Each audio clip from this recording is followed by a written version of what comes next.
Assalamualaikum warahmatullahi wabarakatuh. Setiap orang punya potensi yang telah diberikan oleh Allah untuk kita gunakan dalam kehidupan ini. Bagaimana membuat hidup kita menjadi lebih sukses, membuat hidup kita menjadi lebih bahagia, membuat hidup kita menjadi lebih bermanfaat, membuat hidup kita menjadi lebih dekat kepada Allah, lebih bertakwa, sebagaimana tujuan hidup kita sebagai hamba untuk mengabdi, untuk beribadah kepada Allah. Nah, pada kesempatan ini kita akan membahas ada 5 potensi yang kita miliki yang perlu kita kenali, kita kelola dan gunakan sebaik-baiknya. Yang pertama adalah potensi jasmani. Saudara sekalian, jasmani adalah tubuh fisik kita berupa otot-otot yang ada di seluruh tubuh kita, berupa daging, berupa tulang, berupa kulit, berupa urat-urat saraf, pembuluh darah, telinga, mata, hidung, gigi, ya, rambut. Itu semua adalah bagian dari tubuh jasmani kita. Tubuh jasmani ini sangat penting untuk kita pahami bagaimana menjaga kesehatan tubuh jasmani kita. Misalnya dengan berolahraga, dengan makan makanan yang bergizi, minum minuman yang memang menyehatkan tubuh kita. Ini semua perlu kita pahami bagaimana tubuh fisik kita, tubuh jasmani kita ini perlu kita jaga dan perlu kita kelola dengan baik. Banyak orang ketika masih muda tidak memperhitungkan kesehatan jasmani pada diri mereka. Misalnya dengan melakukan kebiasaan-kebiasaan yang tidak sehat. Ya, sehingga belum mencapai usia tua, tubuh fisik mereka sudah rusak. Sudah banyak penyakit, sudah banyak gangguan. Bahkan ada yang sudah kena penyakit kronis, misalnya mereka yang suka begadang, ya, sehingga paru-parunya kena penyakit, paru-paru basah, atau yang suka merokok tanpa terkendali, ya, sehingga paru-parunya mengalami kerusakan, minum minuman keras, sehingga organ-organ dalamnya rusak. Oleh karena itu, pahamilah bahwa tubuh jasmani kita ini punya hak untuk dijaga. Dan kewajiban kita menggunakan tubuh fisik kita ini untuk mencapai visi misi hidup kita. Karena ketika tubuh fisik Anda sudah tidak bekerja dengan optimal, maka kehidupan Anda akan terganggu, bahkan mungkin akan lumpuh dan tidak bisa melakukan aktivitas lagi sebagaimana orang-orang yang sehat. Jadi saudara sekalian, kenalilah tubuh jasmani kita, kenalilah cara memelihara tubuh jasmani kita, kemudian gunakanlah tubuh jasmani kita untuk beribadah, untuk membantu orang lain, bekerja keras, sehingga kita bisa mendapatkan rezeki yang halal, yang kita berikan makan kepada anak kita, kepada istri kita, sehingga tubuh jasmani kita ini bisa sehat. Bukan cuma makan, tapi juga dengan olahraga, dengan istirahat yang cukup. Ini semua akan membuat tubuh jasmani kita menjadi lebih sehat, menjadi lebih kuat. Nah, saudara sekalian, tentu masih banyak pembahasan mengenai tubuh jasmani ini yang akan kita jelaskan pada video selanjutnya. Nah, potensi yang kedua adalah potensi akal. Saudara sekalian, manusia diberikan akal pikiran sebagai satu keistimewaan yang hanya diberikan kepada manusia. Makhluk lain tidak diberikan akal. Tapi manusia diberikan akal pikiran untuk berpikir, untuk mempertimbangkan, untuk menilai, untuk mencari dan mendapatkan ilmu pengetahuan. Sehingga kita bisa mengelola dunia ini dengan lebih baik, dengan lebih bermanfaat. Bagaimana cara kita menjaga akal? Dengan belajar. Kita belajar ilmu-ilmu yang bermanfaat. Belajar ilmu pengetahuan macam-macam. Ada ilmu alam, ada ilmu sosial, ada ilmu filsafat. Jadi kita menjaga akal kita dengan belajar. Biasakanlah kita selalu belajar. Belajar setiap hari. Dengan mencari dan mendapatkan ilmu-ilmu yang bermanfaat. Saat ini banyak sumber-sumber belajar yang bisa kita peroleh. Kita bisa baca buku, kita bisa menonton ceramah, kita bisa menonton dari YouTube, ya, seperti ini, video ini. Kita bisa ikut seminar, kita bisa ikut kuliah, kita bisa ikut kursus, ikut pelatihan. Itu adalah cara-cara kita untuk mencerdaskan otak kita, mencerdaskan akal kita. Saudara sekalian, seiring dengan bertambahnya usia kita, maka akal kita juga harus selalu kita tingkatkan. Pengetahuan kita tambah. Sehingga semakin hari kita semakin banyak ilmu-ilmu pengetahuan yang ada dalam pikiran kita, yang ada di dalam akal kita. Sehingga akal kita menjadi semakin bijaksana. Bisa mengenali hal-hal yang bermanfaat, bisa mengenali hal-hal yang tidak bermanfaat yang harus kita hindari. Dan yang lebih penting, akal ini digunakan untuk mengenali tanda-tanda kekuasaan Allah di alam semesta ini.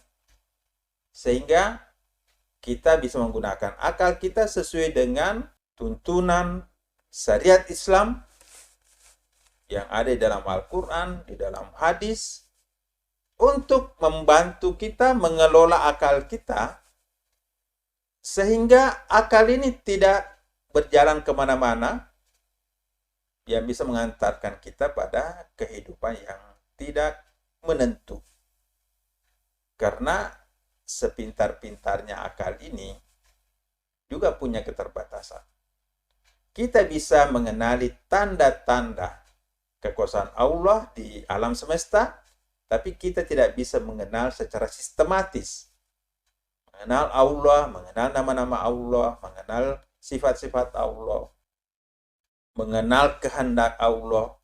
Ini semua hanya bisa kita tahu secara sistematis kalau kita menggunakan petunjuk wahyu dan petunjuk hadis. Jadi, akal ini harus kita kembangkan terus dengan ilmu-ilmu yang bermanfaat. Tapi akal ini harus kita jaga supaya jangan terlalu keluar dari jalur yang memang bisa mengantarkan kita kepada sesuatu pemikiran yang bertentangan dengan syariat Islam atau bertentangan dengan nilai-nilai ketuhanan. Karena akal ini bisa membuat kita menjadi lebih mengenal dan lebih dekat kepada Allah, tapi di satu sisi akal juga yang tidak terkendali bisa menjauhkan kita dari Allah ketika menganggap akal itulah sebagai Tuhan, sebagai yang paling hebat di dalam diri manusia. Nah, saudara sekalian, kembangkan akal pikiran kita sebagai potensi dasar kita, karena inilah yang kita gunakan untuk mengelola alam ini. Dengan tetap berpedoman pada petunjuk dan nilai-nilai Al-Quran maupun hadis Nabi Muhammad SAW. Saudara sekalian, potensi yang ketiga adalah nafsu atau jiwa. Manusia diberikan satu potensi emosi, potensi kejiwaan yang menggerakkan kita untuk melakukan pekerjaan, melakukan aktivitas hidup kita. Jadi nafsu atau jiwa ini seperti bahan bakar yang menggerakkan kita untuk melakukan sesuatu pekerjaan atau aktivitas di atas permukaan dunia ini. Jiwa ini selalu bergejolak. Jiwa ini selalu ingin melakukan aktivitas-aktivitas. Karena itu, jiwa ini harus kita kontrol, harus kita kendalikan. Nafsu atau jiwa ini tidak bisa dimatikan, tapi harus kita kendalikan. Karena ini adalah satu potensi dasar manusia. Tidak bisa kita hilangkan sama sekali dalam diri kita, tapi kita menjaga nafsu jiwa kita supaya tetap terkendali. Misalnya, nafsu ini kita kendalikan untuk meningkatkan semangat kita untuk belajar. Kita kendalikan supaya nafsu ini menguatkan kita dalam bekerja. Nafsu ini kita kendalikan pada saat kita ingin beribadah, supaya ibadah kita ini tidak terganggu. Supaya jiwa kita tenang ketika kita beribadah. Banyak cara untuk melatih bagaimana nafsu atau jiwa kita ini bisa tetap terkendali. Misalnya dengan puasa. Ya, puasa itu penting kita lakukan. Bukan hanya pada bulan suci Ramadan. Tapi pada hari-hari biasa kita bisa melaksanakan puasa Senin, Kamis untuk menahan hawa nafsu yang terus bergejolak dalam jiwa kita. Karena ini adalah salah satu cara yang paling efektif untuk mengendalikan dan mengelola jiwa kita, yaitu dengan puasa.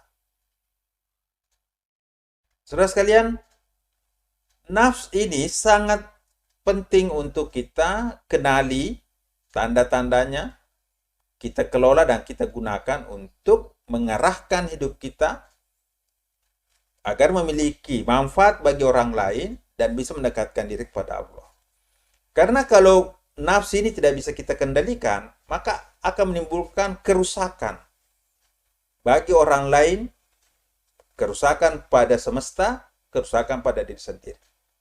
Coba lihat orang-orang yang tidak bisa mengendalikan nafsunya, maka dia akan gampang emosi, gampang marah, melakukan kejahatan, keburukan, korupsi, merusak alam, ya, bohong, dengki, iri hati.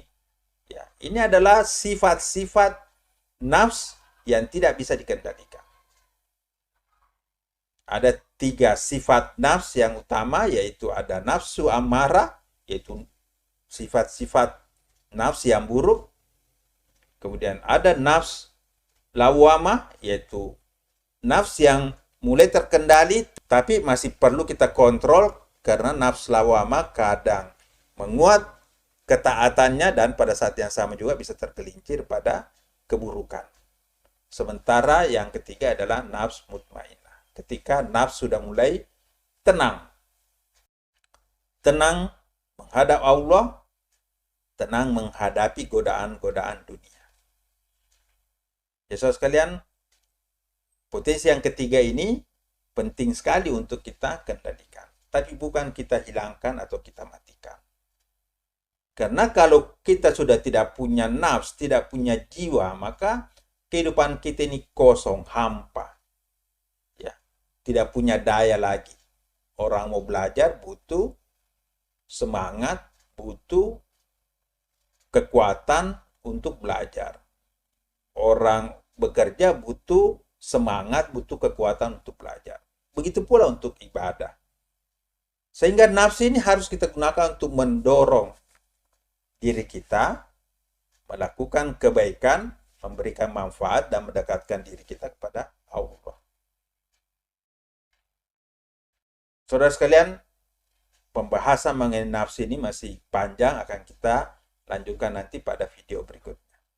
Kita lanjut pada potensi yang keempat, yaitu kolbu.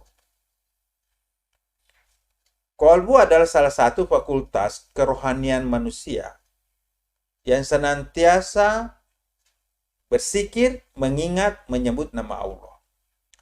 Kolbu ini semacam kompas. Kolbu ini semacam radar atau kompas yang selalu mengingatkan manusia untuk berada di jalan yang benar.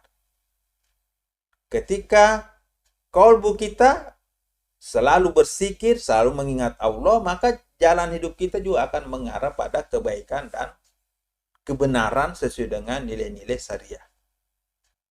Namun, jika kolbu kita tertutup oleh kegelapan nafs, maka manusia seperti tidak punya kompas, tidak punya radar untuk berjalan di tengah malam yang gelap gulita. Oleh karena itu, kegelapan nafs harus dikalahkan oleh cahaya kolbu. Sehingga hidup kita bisa mengenali kebenaran, bisa mengenali jalan untuk sampai kepada Allah yang menjadi tujuan penciptaan hidup kita. Bagaimana cara kita mengelola kolbu? Kolbu itu artinya satu zat yang bolak-balik. Ya, kadang taat, kadang lupa.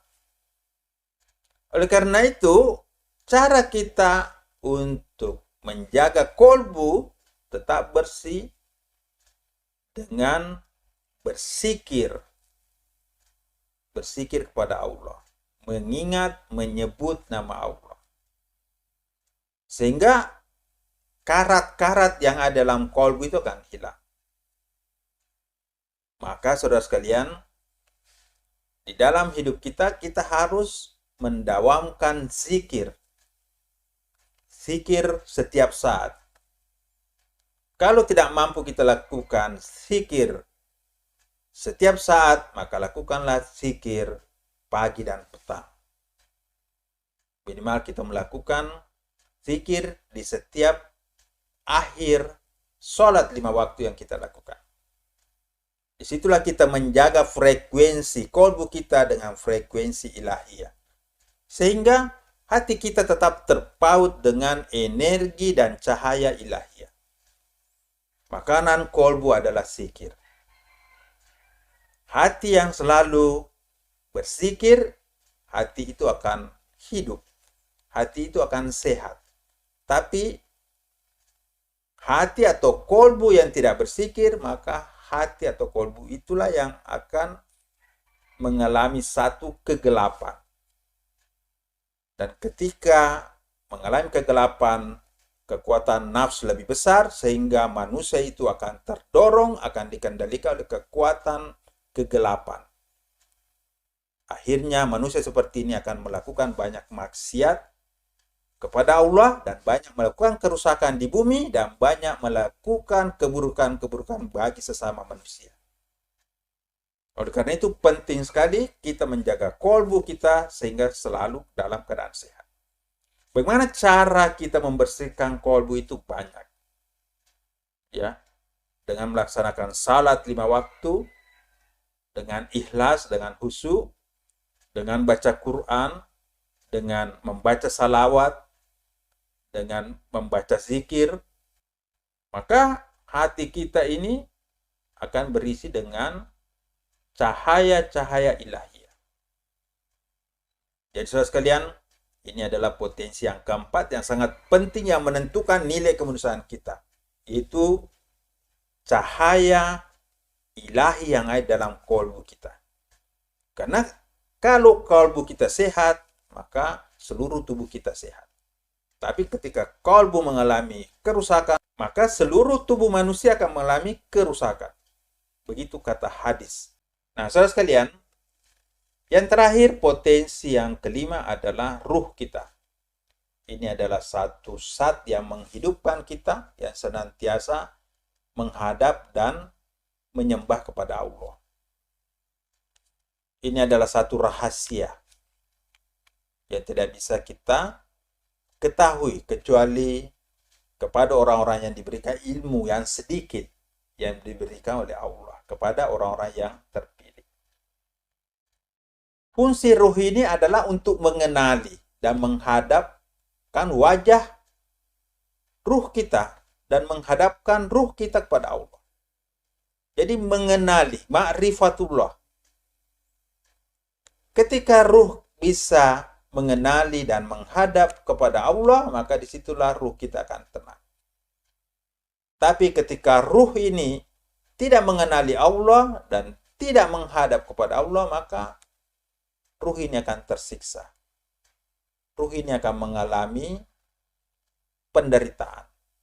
Oleh karena itu, banyak sekali orang-orang yang mengalami kesuksesan dunia, punya harta, punya pangkat, ketenaran, tapi ruhnya tersiksa. Ketika tidak mengenali Allah, tidak memiliki makrifatullah, dan tidak menghadap dengan benar kepada Allah. Nah, saudara sekalian, ketika kita sudah memiliki makrifatullah, kita bisa menghadapkan ruh kita setiap saat. Bukan hanya pada saat sholat saja. Tapi setiap saat dalam hidup kita akan terjaga karena kita selalu melihat dan memandang Allah dalam kehidupan kita. Nah, saudara sekalian, tentu pengenalan mengenai nama-nama Allah, sifat-sifat Allah, perbuatan Allah, takdir Allah, itu perlu kita kaji dan perlu kita miliki. Sehingga ruh kita ini menjadi ruh yang cerdas. Ruh yang memiliki pengetahuan. Pengetahuan mengenai Sang Pencipta atau ma'rifatullah. Ada ruh yang mengalami satu ketertutupan, kebodohan, karena tidak mengenali Sang Pencipta. Dan ada ruh yang cerdas karena memiliki cahaya pengetahuan mengenai ma'rifatullah. Oleh karena itu, ruh kita harus selalu belajar mengenali Allah dan bagaimana menghadapkan ruh kita setiap saat menghadap Allah. Itulah cara kita untuk membuat ruh kita menjadi lebih cerdas, membuat ruh kita sehat, dan membuat ruh kita bersinar untuk menjalani visi misi hidup kita di dunia ini. Nah, saudara sekalian, pembahasan ini masih juga akan kita lanjutkan pada seri-seri video berikutnya. Untuk video ini, kita telah membahas mengenai 5 potensi dasar manusia, yaitu potensi jasmani, potensi akal, potensi jiwa atau nafs, yang keempat, potensi kolbu, dan yang kelima, potensi ruh, yang sudah menjadi milik kita semua sejak kita diciptakan di dunia ini. Tinggal kita kenali potensi itu, kita kelola dengan baik, dan kita gunakan sesuai dengan tujuan hidup kita di dunia ini, yaitu untuk mencapai kesuksesan, untuk mencapai kebahagiaan, dan untuk mendekatkan diri kepada Allah, agar kita bisa bahagia di dunia, bahagia di akhirat, sesuai dengan keinginan dari setiap orang. Demikian, semoga bermanfaat. Wassalamualaikum warahmatullahi wabarakatuh.